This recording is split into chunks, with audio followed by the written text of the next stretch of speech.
सरकारने न्याय ऐकलं तर न्यायदेवता न्याय करते, त्याचप्रमाणे न्यायदेवतेने आमच्याशी पण न्याय केला आहे। त्याबद्दल मी न्यायदेवतेचं माननीय न्यायालयाचं मनापासून भरभरून असं कौतुक करतो। आता दुसरा मुद्दा महत्वाचा आहे। मी जाहीरपणाने सांगतो आणि माझं हे सांगणं आता शेवटचं एवढं लक्षात ठेवा,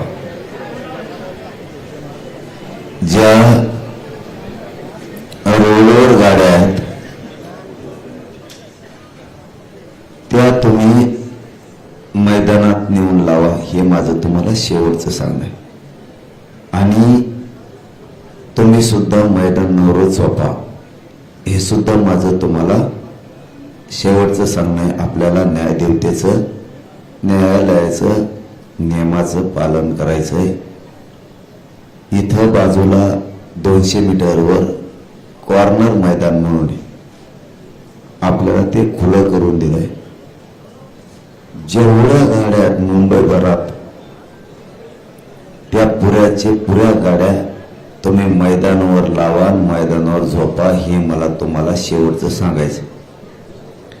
आणि जर तुम्हाला आरक्षण पाहिजे नसलं, तुम्हाला कोणाचं तरी ऐकून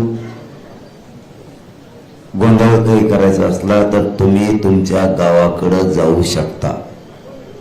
मला माझ्या जातीला मोठं करायचंय, माझ्या जातीच्या लेकराला मोठं करायचंय। मला हे शब्द बोलायसाठी पाणी प्यावं लागलं आणि मग बोलावं लागलं। तुमच्या बुद्ध्या जर ठेप्याला असल्या तर समजून घ्या मला किती वेदना असते, मला किती त्रास असेल या उपोषणाचा। कोणासाठी? तुमच्या लेकरा बाळांसाठी मी एवढे कष्ट सहन करतोय। तुम्हाला आरक्षण देऊन तुमचे लेकरं सुखी समाधानी करायचे, पिढ्यानं पारचे, माझी जात मोठी करायची,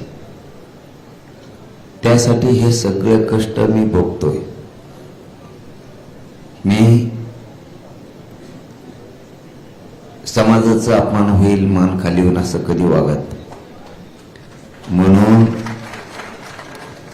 तुम्हाला मी आता शेवटचा शब्द वापरला।